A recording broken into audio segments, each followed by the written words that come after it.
Shalom dan salam sejahtera jemaat Tuhan. Apa kabar semua? Saya berharap semua jemaat Tuhan dalam keadaan yang baik dan dalam keadaan yang sehat. Kita sangat bersyukur saudaraku pada pagi hari ini kita masih lagi diberikan kesempatan untuk datang beribadah bersama-sama secara online. Buat yang pertama kali melihat live ini, saya ingin mengucapkan selamat bergabung. Dan saya harap saudara terus bersama dengan kami di waktu-waktu yang berikutnya untuk kita terus dibangunkan dengan kebenaran firman Tuhan. Puji Tuhan, haleluya. Sebelum kita mendengarkan firman Tuhan, mari saudaraku kita siapkan hati kita untuk memberikan uang persembahan kita sama ada melalui aplikasi Boost dan juga melalui online banking. Anda juga boleh memberikan uang persembahan Anda melalui butang star yang ada di bawah live ini. Oke, puji Tuhan, mari kita berdoa dan kita siapkan hati kita untuk memberi. Haleluya. Bapa kami dalam kerajaan sorga, kami sangat bersyukur Tuhan buat pada pagi hari ini kami bisa datang dalam hadirat-Mu, bisa datang memuji dan menyembah Engkau, dan kami juga mau mempersiapkan hati kami untuk memberi yang terbaik buat Engkau. Terima kasih Tuhan. Inilah pemberian kami akan berikan yang terbaik dari hati kami. Terpujilah nama-Mu Tuhan. Siapkan juga hati kami Tuhan, kami juga mempersiapkan hati kami untuk mendengarkan firman-Mu. Terima kasih Bapak, kami serahkan ibadah ini ke dalam tangan-Mu, firman Tuhan ke dalam tangan-Mu, dan juga uang persembahan kami ke dalam tangan-Mu Bapak. Dalam nama Bapa, Anak, Roh Kudus, kami sudah berdoa dan mengucap syukur. Haleluya, semua yang percaya katakan, amin. Haleluya. Puji Tuhan saudaraku, Tuhan begitu baik sehingga kita masih bisa mendengarkan firman Tuhan. Amin saudaraku. Oke, hari ini saya akan terus berbicara tentang bagaimana menjalankan kehidupan yang layak di hadapan Tuhan untuk menantikan kedatangan Tuhan pada kali yang kedua. Dan saudaraku, sebagai umat Tuhan, sebagai anak-anak Allah, mari kita mempersiapkan hati kita untuk menyambut kedatangan Tuhan. Dan kita tahu bahwa kita perlukan hati yang suci. Amin. Kita memerlukan kesucian hati, kemurnian hati untuk kita bisa menantikan kedatangan Tuhan. Haleluya. Mari kita baca saudaraku di dalam 2 Tesalonika pasal 1 ayat yang ke-10. 2 Tesalonika pasal 1 ayat yang ke-10 bunyi firman Tuhan. Apabila ia datang pada hari itu untuk dimuliakan di antara orang-orang kudusnya dan untuk dikagumi oleh semua orang yang percaya, sebab kesaksian yang kami bawa kepadamu telah kamu percayai. Amin. Kita sebagai umat Tuhan yang kudus. Amin. Kita tahu bahwa ketika Tuhan datang, Dia mau kita sebagai umatnya memuliakan Dia, bersuka cita, bersorak dan mengkagumi Dia akan kedatangannya saudaraku. Ini dia saudaraku, kenapa? Karena kita tahu bahwa bukan saja pada waktu kedatangannya kita memuliakan Dia, kita mengkagumi Dia. Dan kita tahu bahwa ketika Yesus datang pada kali yang kedua, Dia sudah pasti akan menyatakan kepada dunia bahwa kita adalah anak-anak Allah. Amin. Kita adalah anak-anak Allah yang dimuliakan bersama-sama dengan Dia. Saudaraku, ini dia. Kita baca saudaraku dalam 1 Yohanes pasal yang ketiga, ayat yang kedua hingga yang ketiga. Saya akan bacakan di sini. Saudara-saudaraku yang kekasih, sekarang kita adalah anak-anak Allah. Tetapi belum nyata apa keadaan kita kelak. Tetapi kita tahu bahwa apabila Kristus menyatakan dirinya, kita akan menjadi sama seperti Dia. Amin. Saya ulangi, kita akan menjadi sama seperti Dia. Sebab itu kita akan melihat Dia dalam keadaannya yang sebenarnya. Setiap orang yang menaruh pengharapan itu kepadanya menyucikan, amin. Saya ulangi, menyucikan diri sama seperti Dia yang adalah suci. Amin. Saudaraku yang siman dalam Tuhan, kita tahu pada waktu ini posisi kita adalah anak-anak Allah. Amin. Ketika kita percaya Yesus sebagai Tuhan dan Juru Selamat kita, dan kita telah dosa kita telah diampuni, dan saudara secara otomatis identitas saudara adalah anak-anak Allah. Amin. Dan kita tahu bahwa status kita sebagai anak Allah ini akan dinyatakan kepada dunia sewaktu kedatangan Tuhan. Amin. Dinyatakan sepenuhnya kepada dunia, saudaraku. Dan kita percaya saudaraku, mungkin ada orang yang tidak dapat melihat kita sebagai anak-anak Allah. Fine, tidak jadi masalah. Tetapi kita tahu status kita adalah anak-anak Allah dan kita juga akan dinyatakan ketika kedatangan Yesus pada kali yang kedua. Makanya saudaraku, kita harus hidup belajar menyucikan diri kita di dalam menantikan kedatangan Tuhan supaya kita bisa diubah sama seperti Dia. Dan kita tahu bahwa waktu ini kita mengenal Yesus, Dia adalah seorang Allah, Dia adalah Tuhan yang luar biasa. Dan kita tahu bahwa Yesus datang ke dunia ini memperlihatkan Bapa kepada kita, memperlihatkan Bapa melalui Dia yang ada di sorga. Saudaraku, apa yang kita boleh pelajari di sini, bahwa ketika Yesus datang, kita akan melihat Dia dalam keadaannya yang sebenarnya. Dan bayangkan saudaraku, hari ini kita melihat Dia secara samar-samar. Tetapi saudaraku, ketika kedatangannya pada kali yang kedua, ada hal yang luar biasa yang kita bisa lihat daripada kedatangannya, yaitu kesempurnaannya. Kita akan melihat keadaannya yang sebenarnya. Makanya saudaraku, pada hari ini sebagai anak-anak Allah, kita perlu menunggu kedatangan Tuhan dengan penuh kesabaran, pengharapan, sambil kita menguduskan diri kita, sambil kita menyucikan diri kita, dan sambil kita mengerjakan keluar perubahan hidup kita, sehingga kita menjadi sempurna sama seperti Dia, saudaraku.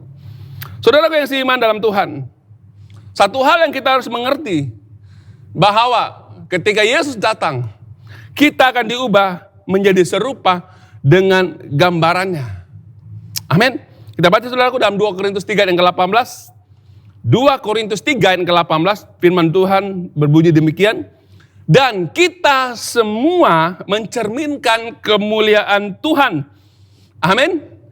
Kita semua mencerminkan kemuliaan Tuhan yang tidak berselubung. Amin saudaraku. Tidak berselubung. Saudara dan saya memiliki kemuliaan Tuhan. Mencerminkan kemuliaan Tuhan. Kita baca seterusnya.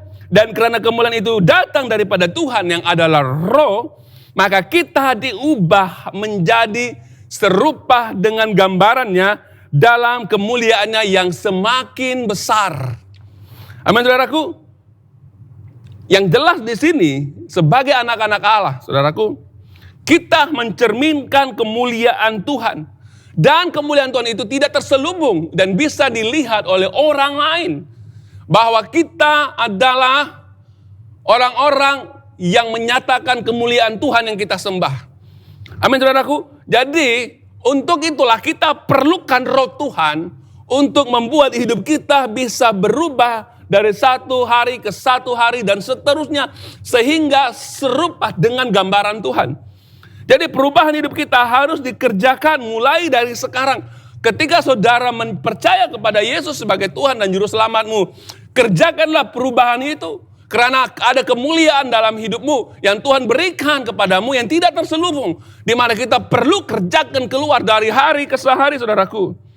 Amin. Ini dia. Bagaimana supaya kita tetap mencerminkan kemuliaan Tuhan? Bagaimana kita bisa berubah dari hari ke hari sehingga serupa dengan gambaran Tuhan? Dan ketika Yesus datang, kita dinyatakan sebagai anak-anak Allah. Saudaraku, yang pertama yang harus kita kerjakan, ini sangat penting saudaraku. Kita perlu sentiasa hidup di dalam hadirat Tuhan.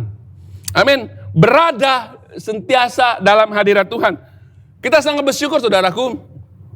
Karena darah Yesus Kristus yang telah menyucikan kita. Yang tercurah di dalam kehidupan kita. Dan memberikan kita menjadi anak-anak Allah yang layak di hadapannya. Saudaraku, kita bisa langsung masuk ke dalam hadirat Tuhan. Tabir yang menghalangi itu telah terkoyak. Di mana saudara dan saya mempunyai kelebihan.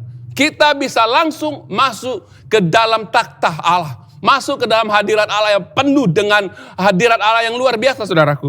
Jadi, saudaraku, ini kita sangat bersyukur.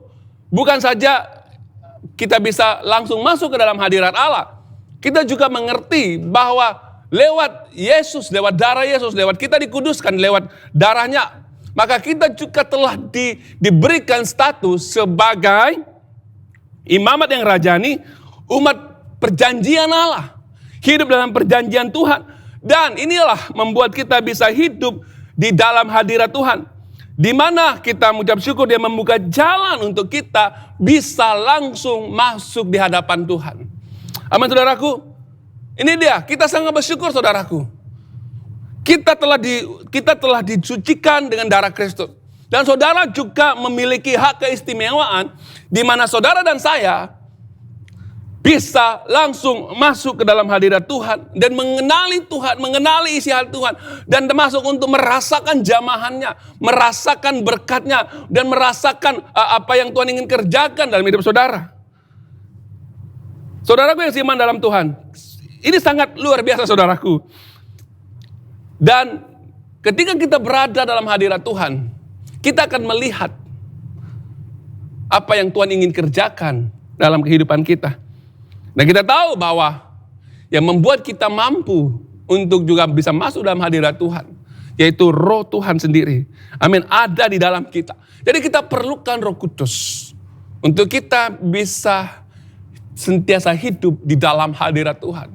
Di mana saudara pergi, saudara carry, saudara membawa hadirat Tuhan. Karena saudara dan saya adalah orang-orang yang hidup di dalam hadirat Tuhan. Di mana saudara pergi, saudara membawa kemuliaan Tuhan. Saudara menunjukkan Tuhan kepada orang lain. Ini dia saudaraku. Sangat penting.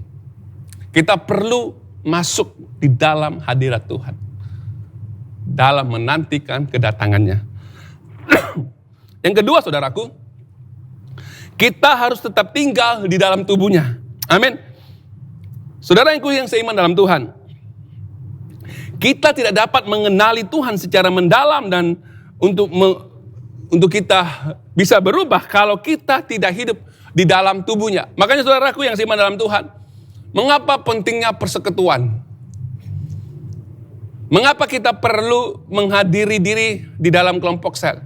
Mengapa kita harus mengikuti ibadah di dalam rumah Tuhan? Mengapa kita perlu berkumpul bersama-sama dengan orang percaya? Ini karena supaya kita merasakan bahwa kita tinggal di dalam tubuhnya bersama dengan orang-orang yang percaya lainnya. Saudaraku, supaya ini membuat kita bisa berubah dan mengerti apa yang menjadi kehendak Tuhan di dalam tubuhnya. Saudaraku yang seiman dalam Tuhan, kita baca dulu saudara supaya lebih jelas. Efesus pasal 3 ayat yang ke-18 hingga yang ke-19. Efesus 3, 18 hingga 19. Aku berdoa supaya kamu bersama-sama dengan segala orang kudus dapat memahami. Amin. Paulus berkata bahwa dia berdoa supaya kita bersama-sama dengan segala orang kudus. Orang-orang yang ada dalam gereja, orang-orang yang dalam persekutuan, orang-orang yang berada dalam persekutuan doa, orang-orang yang berada di dalam kelompok sel. Paulus berdoa berkata supaya kamu dengan segala orang kudus dapat memahami. Amin. Dapat memahami betapa lebarnya dan berapa panjangnya dan tingginya dan dalamnya kasih Kristus. Dan dapat mengenal kasih itu sekalipun ia melampaui segala pengetahuan. Aku berdoa supaya kamu dipenuhi di dalam seluruh kepenuhan Allah. Amin saudaraku. Jadi ketika kita berada tinggal di dalam tubuhnya, bersekutu bersama-sama dengan orang percaya. Saudaraku, kita bisa memahami betapa lebarnya kasih Kristus, berapa panjangnya kasih Kristus, dan berapa dalamnya. Itu semuanya kita bisa alami ketika kita hidup bersama-sama dengan orang kudus yang lain. Saudaraku, kita tidak bisa memahami betapa besarnya, betapa lebarnya kasih Tuhan kalau kita hidup sendiri-sendiri dan tidak mau bergabung dan tidak mau bergaul dengan orang-orang kudus yang lain. Tidak mungkin saudaraku, karena di dalam persekutuan inilah kita bisa menunjukkan kasih kita kepada orang lain. Dan orang lain bisa menunjukkan betapa dalamnya kasih Kristus dalam hidup mereka terhadap kita. Makanya kita dibentuk dan mengerti secara menyeluruh tentang kepenuhan Allah ketika kita berada di dalam persekutuan bersama dengan orang-orang kudus. Ini sangat penting saudaraku. Makanya kita harus berada dalam komunitas, yaitu berada dalam tubuh Kristus. Untuk mengerti, untuk kita bisa dipenuhi segala kepenuhan Kristus. Saudaraku yang seiman dalam Tuhan, kepenuhan di dalam Kristus tidak datang melalui hanya pengetahuan dan usaha kita sendiri. Kita tidak bisa mengalami kepenuhan Kristus. Karena Alkitab berbicara bahwa pengetahuan ini adalah pengetahuan yang sangat mendalam. Dan ia hanya dinyatakan di dalam kasih Tuhan, di dalam rumahnya. Amin. Jadi saudaraku, mengapa kita perlu bersekutu? Mengapa kita perlu mengerti bahwa hanya di dalam persekutuan dengan orang-orang percaya dalam tubuhnya, kita bisa mengalami kepenuhan Kristus. Karena saudaraku, ia berbicara tentang hubungan kita dengan yang lain. Supaya kita mempraktekkan kasih Tuhan dengan orang lain, saudaraku. Di dalam tubuh Kristus, dalam kesatuan kita. Ini sangat penting untuk kita mengalami perubahan. Supaya kita bisa menjadi serupa dengan Kristus. Mengalami kasih Tuhan, kita perlu benar-benar hidup di dalam persekutuan. Dan tidak bisa hidup sendiri-sendiri, saudaraku. Jadi saudaraku yang seiman dalam Tuhan. Makanya kalau kita lihat, jika kita berada di dalam satu tubuh Kristus. Dan kita tahu bahwa ada di antara kita yang suka membuat masalah, suka membuat pertengkaran, dan suka menghakimi orang, dan mengatakan itu salah, ini benar, menghakimi orang lain. Saudaraku, kalau kita lihat di sini, dalam tubuh Kristuslah, kita bisa dinasihati, kita bisa saling memperhatikan. Amin. Supaya jangan ada orang yang merasakan dirinya benar, mengetahui kebanyakan firman Tuhan, dan melalui pengetahuannya ia menghakimi orang lain. Ini juga salah, saudaraku. Kita tahu bahwa dalam persekutuan kita bersama dengan orang-orang percaya lainnya, kita sedang mengekspresikan dan menunjukkan kasih Tuhan di antara kita, sesama kita, saudaraku. Makanya saudaraku, untuk kita masuk ke dalam kepenuhan Kristus, kita harus saling mengasihi dan hidup di dalam kasih karunia Tuhan. Amin. Itu sebabnya sangat penting kita hidup bersekutu bersama-sama. Di mana kita menunjukkan, kita saling mengasihi, dan kita tidak mengizinkan hal-hal yang jahat menghancurkan hubungan kita sebagai orang-orang percaya. Amin. Mengapa suatu persekutuan itu bisa hancur? Mengapa gereja itu bisa pecah belah? Mengapa di dalam kelompok sel kita tidak ada persepahaman? Karena ada orang-orang yang ada di dalamnya yang melakukan kejahatan, yang berusaha untuk menghancurkan hubungan sesama kita. Makanya saudaraku, di situ kita bisa menasihati mereka supaya tidak adanya perpecahan dalam tubuh Kristus. Saudaraku yang seiman dalam Tuhan, ini dia, kita perlu tetap tinggal di dalam tubuh Kristus. Katakan amin. Haleluya. Jadi sangat penting saudaraku, untuk kita bisa menantikan menantikan kedatangan Tuhan dan hidup layak di hadapan Tuhan. Selain kita masuk dalam hadirat Tuhan, kita perlu hidup di dalam persekutuan bersama-sama dengan orang percaya.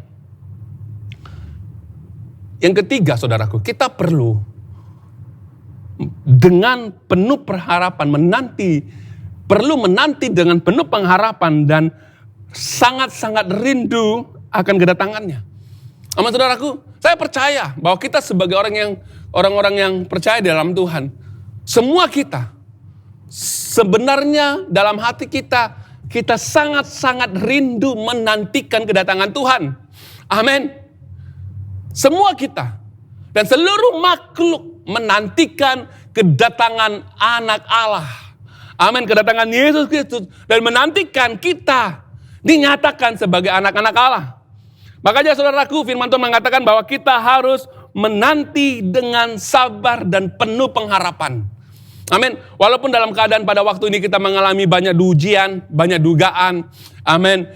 Kehidupan kita sentiasa naik turun. Amin. Dan kita melihat seolah-olah masalah kita tidak pernah selesai. Namun pada masa yang sama kita tetap percaya kepada Tuhan. Kita tetap menantikan Tuhan.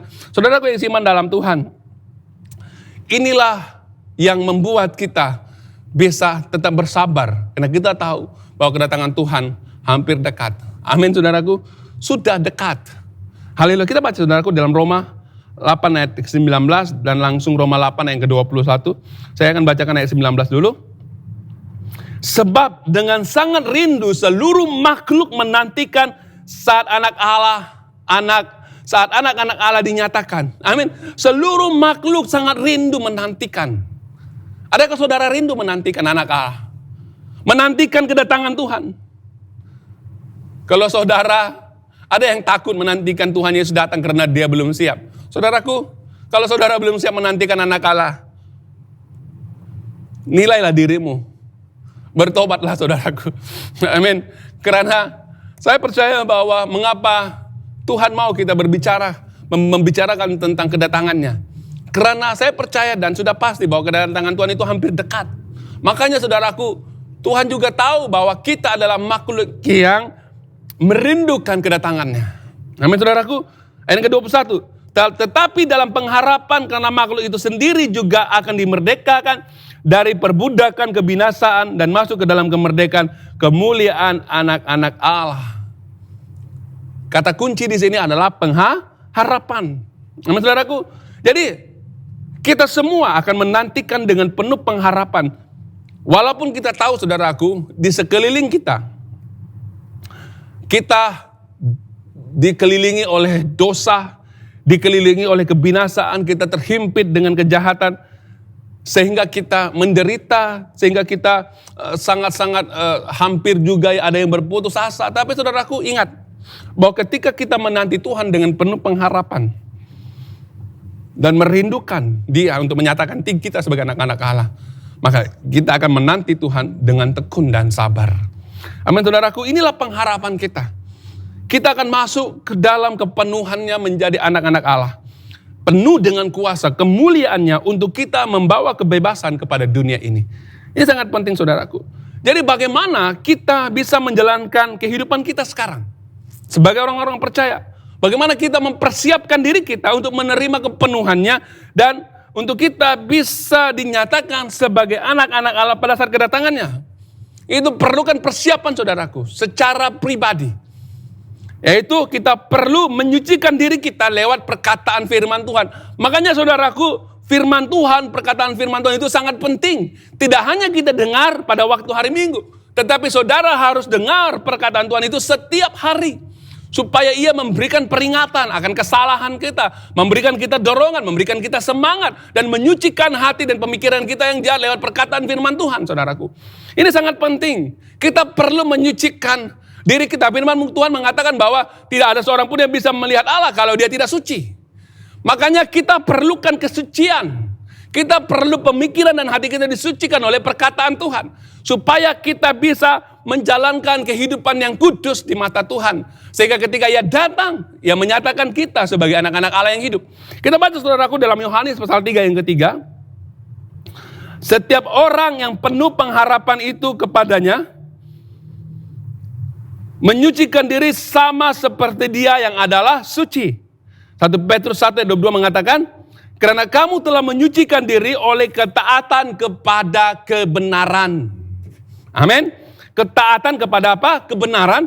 Sehingga kamu dapat mengamalkan kasih persaudaraan yang tulus ikhlas. Hendaklah kamu bersungguh-sungguh saling mengasihi dengan segenap hatimu. Saudaraku, kita tahu pada waktu kedatangannya kita akan diubah sama seperti Dia. Oleh itu kita perlu menyucikan diri kita sama seperti Dia yang adalah suci. Dengan mentaati kebenaran firman-Nya. Saudaraku yang seiman dalam Tuhan, kita tahu bahwa dosa kita telah disucikan lewat darah Kristus. Namun dalam perjalanan hidup kita, sudah pasti kita banyak berhadapan dengan kejahatan, berhadapan dengan orang-orang yang ada di sekeliling kita yang mempengaruhi iman kita, saudaraku, dan coba mencemarkan kepercayaan kita, iman kita. Saudaraku yang seiman dalam Tuhan, ketika kita memiliki kebenaran firman Tuhan, Ia akan menyucikan hati dan pemikiran kita. Apapun yang berlaku di luar sana, Ia tidak akan mempengaruhi keputusan kita mengikut Tuhan dan melakukan apa yang menjadi keinginan Tuhan. Oleh kerana kebenaran Tuhan inilah yang menguatkan kita, saudaraku, yang menyucikan hati dan pemikiran kita. Makanya saudaraku, ini dia, untuk kita menyucikan diri kita, kita perlu kebenaran firman Tuhan. Bukan itu saja, kita perlu saling mengasihi dengan tulus. Amin. Saling mengasihi dengan tulus. Firman Tuhan mengatakan bahwa sini, sehingga kamu dapat mengamalkan kasih persaudaraan yang tulus ikhlas, hendaklah kamu sungguh-sungguh saling mengasihi dengan segenap hatimu. Amin. Saudaraku yang seiman dalam Tuhan, sejauh mana saudara dan saya mengasihi saudaramu, orang-orang yang ada di sekitarmu? Tuhan mau kita mengaktifkan kasih ini kepada orang lain. Karena Alkitab berbicara, kasih menutupi banyak dosa dan pelanggaran. Amin. Kasih banyak sekali menutupi dosa dan pelanggaran. Saudaraku yang seiman dalam Tuhan, ketika kita hidup di dalam persekutuan bersama-sama dengan orang-orang percaya, saudaraku, dan kita tahu bahwa kita sudah pasti akan hidup, ada yang hidup dalam keadaan perselisihan, mengalami banyak hal, sehingga ada yang membuat hubungan antara mereka itu retak. Makanya saudaraku yang seiman dalam Tuhan, Tuhan mau kita mempraktekkan kasih ini dengan tulus ikhlas kepada orang lain. Supaya kita tetap menjaga persatuan kita, kesatuan kita di dalam rumah Tuhan. Saudaraku, ini dia. Karena kita tahu bahwa ketika ada orang lain melakukan kesilapan, apa yang kita perlu lakukan? Kita perlu belajar mengampuni dia. Kita belajar mengasihi dia dan kita belajar memiliki belas kasihan terhadap dia. Karena kita mengerti bahwa betapa pentingnya kesatuan di dalam tubuhnya untuk memasuki kepenuhan Kristus. Makanya jangan izinkan masalah kecil yang berlaku dalam persekutuanmu, persekutuan di dalam tubuh Kristus itu menghancurkan hubunganmu. Jangan izinkan, saudaraku. Karena kalau hal ini berlaku, walaupun kita sama-sama datang dalam gereja ataupun dalam kelompok, tetapi kalau ada perselisihan, satu kawasan itu, satu persekutuan itu tidak bisa bertumbuh di dalam kasih kepenuhan Kristus. Karena ada kebencian, karena ada dosa yang menghalangi. Makanya saudaraku, kita perlu saling mengasihi dengan ketulusan hati kita kepada orang lain. Supaya kita bisa bertumbuh ke arah kepenuhan Kristus, saudaraku. Ini caranya kita bisa menyucikan hati kita dan mentaati kebenaran Tuhan supaya kita menjadi serupa dengan Kristus. Lewat mempraktekkan kasih di dalam hubungan kita dengan orang lain. Amin, saudaraku. Makanya saudaraku, kita perlu benar-benar hidup sesuai dengan apa yang menjadi keinginan Tuhan. Yang ketiga, bagaimana kita bisa hidup kudus di hadapan Tuhan? Kita harus mematikan segala sesuatu yang duniawi ataupun kedagingan dan hidup menyenangkan Roh Kudus. Amin. Mematikan segala sesuatu yang duniawi dalam dirimu dan mengizinkan Roh Kudus bekerja dan kita menyenangkan Roh Kudus. Kita baca dalam Kolose pasal 3 ayat yang keempat hingga ke-6. Kolose pasal 3, 4 hingga 6. Apabila Kristus yang adalah hidup kita menyatakan diri kelak, kamu pun akan menyatakan diri bersama-sama dengan Dia dalam kemuliaannya. Karena itu, firman Tuhan katakan, matikanlah dalam dirimu segala sesuatu yang duniawi, yaitu percabulan, kenajisan, hawa nafsu, nafsu jahat, dan juga keserakahan yang sama dengan penyembahan berhala. Yang keenam, semua itu mendatangkan murka Allah atas orang-orang derhaka. Amin, saudaraku. Jadi apa yang kita mau pelajari di sini adalah, mari saudaraku kita periksa hati kita. Kalau ada hal-hal yang duniawi yang menguasai hidup kita, mari kita matikan di dalam nama Yesus. Oke, dengan bantuan daripada Roh Kudus untuk kita mematikan segala sesuatu yang duniawi dalam hidup kita. Karena kita tahu saudaraku, kedatangan Yesus pada kali yang kedua, dia datang juga dengan murkanya. Dia akan menghakimi segala sesuatu yang duniawi dan perbuatan kedagingan jahat manusia. Makanya itu saudaraku, Alkitab berbicara untuk kita harus mematikan segala keinginan kedagingan kita supaya kita bisa mengizinkan Roh Kudus bekerja dalam hidup kita. Ini dia saudaraku, perbuatan daging harus dimatikan.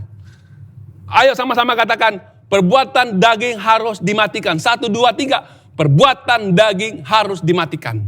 Amin saudaraku. Kalau kita lihat di sini saudaraku, ada beberapa kategori perbuatan daging yang kita bisa bahagikan. Yang pertama, yaitu kita tahu bahwa perbuatan daging adalah perbuatan dosa. Amin. Dan kita bagikan perbuatan daging yang pertama adalah dosa seksual. Dan di dalam Galatia 5 ayat 19 mengatakan, perbuatan daging telah nyata yaitu percabulan, kecemaran dan hawa nafsu. Kecemaran, hawa nafsu. Ini adalah dosa seksual yang banyak menguasai anak-anak muda hari ini. Bukan saja anak muda, kita orang-orang tua juga. Kalau kita tidak berhati-hati, kita dikuasai oleh dosa seksual, percabulan, kecemaran, dan hawa nafsu yang membuat kita tidak hidup kudus di hadapan Tuhan. Yang kedua, berkaitan dengan dosa kedagingan kita adalah dosa kerohanian. Apa itu dosa kerohanian, saudaraku? Kita baca di dalam ayat ke-20. Ia berkaitan dengan penyembahan berhala, sihir, dan perseteruan. Yaitu dosa kerohanian. Kalau kita baca di sini, ia berkaitan dengan penyembahan berhala dan sihir. Ia juga dikaitkan dengan sikap kesombongan dan angkuh. Saudaraku, Nabi Samuel pernah mengatakan kepada Raja Saul bahwa kesombongan dan keangkuhan sama dengan penyembahan berhala dan sihir. Saudaraku, kalau dalam hidup kita ada kesombongan, walaupun kita tidak menyembah berhala secara terang-terang, tetapi dalam hati kita ada kesombongan, ada keangkuhan, saudara hidup di dalam penyembahan berhala ataupun sihir, yaitu dosa kerohanian, dosa di dalam roh kita. Karena roh kita lah yang membuat kita angkuh, sombong. Sehingga firman Tuhan mengatakan bahwa ia adalah satu dosa penyembahan berhala ataupun dosa kerohanian. Ini sangat penting, saudara. Kita perlu perhatikan ini. Amin. Kadang-kala kita tidak sadar, tetapi kesombongan sudah menguasai diri kita. Yang ketiga, dosa perpecahan, di mana adanya konflik dalam hubungan sesama kita. Kalau kita baca yang ke-20 tadi, ia berkaitan dengan perseteruan, perselisihan, iri hati, amarah, kepentingan diri sendiri, dan percederaan roh pemecah. Amin, saudaraku. Semua di atas ini adalah dosa yang merosakkan kesatuan kita ketika kita tidak matang. Maka roh ini akan membawa pemecahan di dalam hubungan kita. Ini dia, saudaraku. Ada juga dosa kedagingan kita yang berkaitan dengan kita menggunakan hal lain untuk memuaskan kedagingan kita. Amin. Biasanya, saudaraku, ramai orang-orang Kristen ketika mereka memiliki atau berhadapan dengan masalah konflik yang berat dalam hidupnya. Supaya dia melupakan masalah itu, mereka berusaha memuaskan kedagingan mereka. Firman Tuhan mengatakan di sini adalah ayat yang ke-21, kedengkian, kemabukan, pesta pora, dan sebagainya. Maksudnya mereka menggunakan kemabukan, menggunakan pesta pora yang menyakitkan hati Tuhan. Seolah-olah mereka melakukan hal ini untuk memuaskan kedagingannya. Mereka menggantikan hal yang salah untuk memuaskan kedagingannya. Makanya, saudaraku, yang bisa memuaskan hidup kita adalah roh Tuhan. Makanya, saudaraku, ini dia, jangan menggunakan kedagingan kita untuk memuaskan kedagingan kita. Jangan menggunakan hal yang salah memuaskan kedagingan kita. Makanya, saudaraku, ketika kita hidup hanya menyenangkan kedaging kita, maka kita tidak dapat mendapat bagian dalam kerajaan Allah. Firman Tuhan bahwa kedagingan kita tidak mendapat bagian dalam kerajaan Allah. Ini adalah dosa yang nyata dari dalam kedagingan kita. Menggunakan hal yang salah untuk memuaskan daging kita. Saudaraku, hanya Roh Kudus yang bisa memuaskan kita. Oleh itu, saudaraku, ini dia dosa yang kita lakukan sehingga kita hidup di dalam kedagingan. Kita pelajari, saudaraku, yaitu dosa tentang seksual, dosa kerohanian, dosa perpecahan, dan dosa yang menggunakan hal yang salah untuk memuaskan kedagingan. Ini semuanya tidak akan mendapat bagian dalam kerajaan Allah, dan Tuhan akan datang dengan murkanya yang bernyala-nyala dan menghakimi setiap perbuatan daging kita. Yang terakhir, saudaraku, dosa memperkecilkan otoritas. Bagaimana, saudara? Apa itu? Kita akan lebih terangkan di sini. Memperkecilkan otoritas Tuhan yang telah ditentukan dalam gereja. Maksudnya begini, saudaraku. Jangan menjadi orang Kristen yang hidup dalam rumah Tuhan, tetapi mereka seringkali memperkecilkan otoritas yang ada dalam rumah Tuhan. Saudaraku, pemerintahan kerajaan Tuhan juga itu ada di dalam gerejanya. Amin. Dan kita tahu bahwa kepala atau kepala daripada tubuhnya adalah Yesus Kristus. Dan Yesus tidak menempatkan otoritas yang ada dalam gereja untuk membangunkan tubuhnya, untuk mengembangkan kerajaannya. Makanya, saudaraku, jangan kita menjadi orang Kristen, kita memperkecilkan otoritas, sehingga kita menghina dan kita menfitnah otoritas itu. Saudaraku, kita baca saudara dalam 2 Petrus pasal 2. 2 Petrus pasal 2 ayat 10 hingga yang ke-11.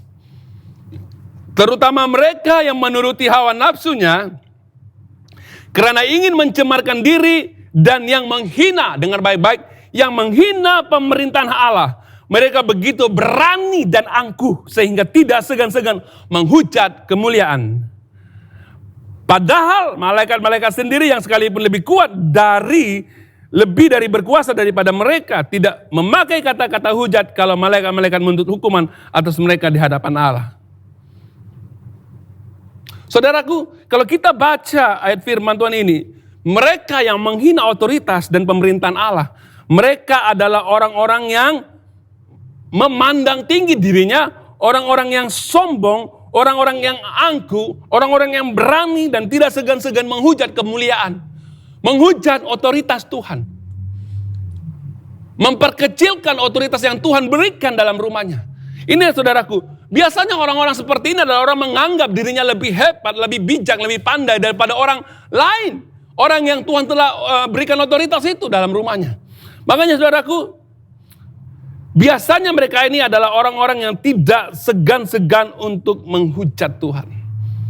Orang seperti ini sangat berani, mereka penuh keangkuhan dan tidak takut apa yang mereka bicarakan keluar. Saudaraku, kita belajar beberapa minggu yang lalu bahwa setiap perkataan yang kita bicarakan keluar itu akan dihakimi Tuhan. Bayangkan kalau kita mengeluarkan kata-kata hujat, kata-kata yang memperkecilkan otoritas, semua itu akan dihakimi oleh Tuhan. Ini dosa yang kita tidak dapat perhatikan, tetapi ia berlaku dalam diri kita. Makanya saudaraku, kita perlu berhati-hati. Kalau kita lihat saudaraku dalam ayat ini, malaikat juga bertindak sesuai dengan otoritasnya dan memahami bagaimana otoritas itu berfungsi saudaraku. Dia tidak sembarang, dia tahu otoritas. Dan kita tahu bahwa malaikat di sorga itu memiliki kedudukan yang lebih tinggi daripada makhluk yang lain. Makhluk yang lain ini berbicara tentang malaikat yang telah jatuh, yang telah dibuang dan memiliki penguasaan ataupun teritori ataupun sepadan mereka sendiri untuk mereka berkuasa. Firman Tuhan mengatakan bahwa di lapisan langit yang kedua, amin.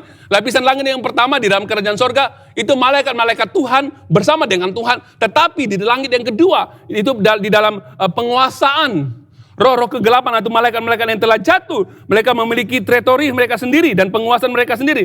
Mereka berkuasa, mereka memiliki kerajaan mereka sendiri dalam kerajaan gelap. Saudaraku, dan malaikat ini, saudaraku, mereka bekerja menurut otoritas masing-masing. Wow, ini hal yang luar biasa saudaraku. Amin. Kalau kita baca saudaraku, dalam ayat tadi, padahal malaikat sendiri yang sekalipun lebih kuat dan lebih berkuasa dari mereka tidak memakai kata-kata hujat. Amin. Kalau malaikat-malaikat menuntut hukuman atas mereka di hadapan Allah. Saudaraku yang seiman dalam Tuhan, ini dia. Ada satu peristiwa saudaraku ketika Tuhan mengutus malaikatnya. Alkitab berbicara. Ketika malaikat Gabriel ingin menyampaikan berita pesan kepada Daniel. Apa yang berlaku? Gabriel harus melewati kawasan pemerintahan malaikat yang telah jatuh. Apa yang berlaku? Malaikat yang telah jatuh ini bertahan selama 21 hari untuk menghalang Gabriel datang menyampaikan pesan Tuhan kepada Daniel. Apa yang berlaku? Ini karena kawasan ini dikuasai oleh malaikat-malaikat yang telah jatuh, kuasa-kuasa kegelapan. Apa yang berlaku? Malaikat Gabriel meminta bantuan dari malaikat Mikail. Apa yang berlaku ketika malaikat Mikail datang? Malaikat Mikail bertempur dengan malaikat-malaikat ini dengan otoritas yang ada sehingga kemenangan berpihak kepada malaikat Mikail dan barulah Gabriel bisa melewati kawasan itu untuk datang dan membicarakan perkataan Tuhan kepada Daniel. Saudaraku, ini hal yang sangat luar biasa saudaraku. Kita bacakan di dalam Daniel pasal 3 yang ke-13. Pemimpin kerajaan orang Persia berdiri 21 hari lamanya menentang aku. Tetapi kemudian Mikail, salah seorang dari pemimpin terkemuka datang menolong aku dan aku meninggalkan dia di sana berhadapan dengan raja-raja orang Persia. Ini berbicara tentang di mana malaikat Mikail bertempur dengan pemimpin-pemimpin terkemuka, adapun malaikat-malaikat yang telah jatuh, malaikat yang berkuasa dalam kerajaan gelap, itu berperang dengan malaikat Mikail untuk mereka menembus masuk dan menyampaikan pesan Tuhan kepada Daniel. Dia perlu malaikat Mikail perlu mengalahkan penguasa-penguasa Persia ini. Saudaraku yang seiman dalam Tuhan, kalau kita lihat di sini saudaraku, malaikat juga tahu bahwa setiap tempat memiliki otoritas tersendiri dan mereka tidak akan sembarangan masuk tanpa bertempur. Amin. Haleluya. Saudaraku, ada satu peristiwa ketika malaikat Tuhan, malaikat yang telah jatuh ini, dia melihat Ayub begitu setia sekali. Dan sebelum dia mengacaukan Ayub, sebelum dia datang menguji kesetiaan Ayub, malaikat ini pergi, yang telah jatuh ini, pergi saudaraku ke hadirat Allah. Dan minta kebenaran, amin. Minta kebenaran otoritas untuk mau menguji Ayub. Makanya saudaraku, bayangkan malaikat sendiri di sorga, mereka juga bertindak sesuai dengan otoritas. Malaikat yang jatuh juga bertindak sesuai dengan otoritas. Apatah lagi kita sebagai umat Tuhan, kita harus juga mengerjakan keluar dan bekerja dan tunduk kepada otoritas yang Tuhan telah letakkan di atas kita. Ini sangat penting saudaraku. Jika tidak, kita menghina pemerintahan Tuhan. Di dalam gereja sudah nyata adanya pemerintahan Tuhan. Makanya Tuhan menetapkan di dalam tubuhnya ada nabi, ada rasul, ada pengajar, ada penginjil, ada guru, ada gembala saudaraku. Ini pemerintahan, otoritas yang Tuhan berikan atas gereja. Sehingga ia bisa dikerjakan keluar. Dan gereja Tuhan bisa berkembang. Dan ini otoritas yang Tuhan berikan tertentu. Dan jangan pernah menghina otoritas. Saudaraku, ramai orang Kristen di dunia ini. Mereka sentiasa mencabar otoritas atasan mereka. Karena mereka berpikir bahwa mereka lebih tahu daripada orang itu. Mereka berpikir bahwa mereka lebih bijak daripada orang itu. Sehingga mereka mencabar otoritas yang Tuhan telah letakkan dalam rumah Tuhan. Maka saudaraku, ini dosa kedagingan kita. Yang membuat kita tidak bisa masuk ke dalam hadirat Tuhan. Dan tidak membuat kita mempersiapkan diri kita pada waktu kedatangan Tuhan. Makanya saudaraku, untuk hidup layak di hadapan Tuhan, mari kita menyucikan diri kita. Mari kita hidup bersekutu bersama-sama dengan orang-orang yang percaya. Mari kita menyingkirkan segala dosa kedagingan kita. Duniawi ini. Dosa keduniawian ini. Kita harus hancurkan saudaraku. Dosa seksual. Dosa penyembahan berhala, yaitu dia berkaitan dengan keangkuhan. Dosa perpecahan yang mau perpecahan dalam gereja. Dosa yang menghina otoritas Tuhan.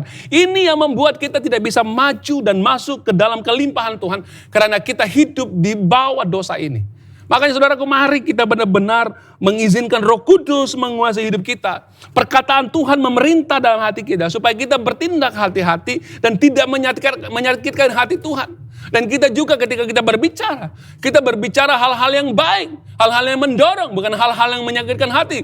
Bukan hal-hal yang angkuh, yang sombong. Saudara yang seiman dalam Tuhan, mari kita mempersiapkan hati kita. Hidup kita supaya kita hidup layak di hadapan Tuhan. Ketika Tuhan datang, maka kita dinyatakan sebagai anak-anak Allah yang hidup, saudaraku. Dan kita hidup di dalam kepenuhan Kristus. Haleluya. Mari kita berdoa. Oh syikirianda rabaka sanda, kurapapa kasikidianda, kurabaka rabaka sikidianda, karababa. Haleluya Yesus, syikirianda rabaka sanda. Kami sangat bersyukur Tuhan, Engkau mengajar kami untuk kami mempersiapkan hati kami, hidup kami untuk menantikan kedatangan Tuhan dengan hidup layak di hadapan-Mu Tuhan, dengan menyucikan diri kami. Kami sangat bersyukur Tuhan bahwa Engkau mengajar kami untuk kami hidup bersekutu dengan orang yang lain, hidup dalam hadirat-Mu Tuhan. Karena kami tahu Tuhan ketika Engkau datang. Ketika Engkau datang dan kami menanti dengan penuh pengharapan dan dengan penuh kesabaran. Walaupun kami dihimpit bermacam-macam kejahatan yang ada di dunia ini. Tapi kami percaya Tuhan bahwa ada waktunya. Ketika Engkau datang, Engkau menyatakan kami. Dan Engkau membebaskan kami dari semua ini. Sehingga kami menjadi anak-anak yang merdeka. Dan kami dinyatakan sebagai anak-anak Allah yang hidup.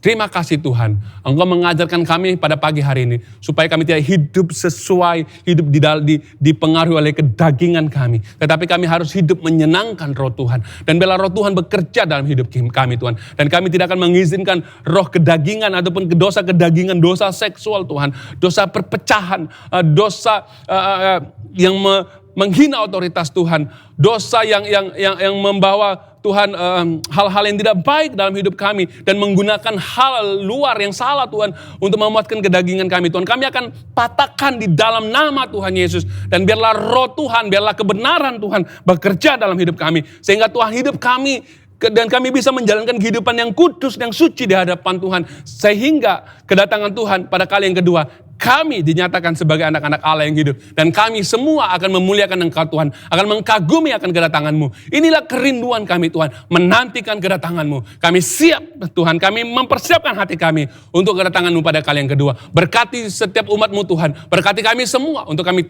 menyiapkan diri kami untuk kedatangan-Mu dan menyucikan hati kami Tuhan. Terima kasih Tuhan, berkati umat-Mu Tuhan yang ada di Facebook Live pada pagi hari ini Tuhan. Yang sakit Engkau sembuhkan, yang lemah Engkau kuatkan Tuhan. Biarlah Tuhan kami sama-sama bersekutu di dalam rumah-Mu Tuhan, untuk menikmati hadirat dan menjalankan kepenuhan Kristus dalam hidup kami. Terima kasih Tuhan, terima kasih Bapa, berkati kami semua. Di dalam nama Bapa, Anak, Roh Kudus, kami sudah berdoa dan mendengarkan firman Tuhan. Haleluya, semua yang percaya katakan, amin.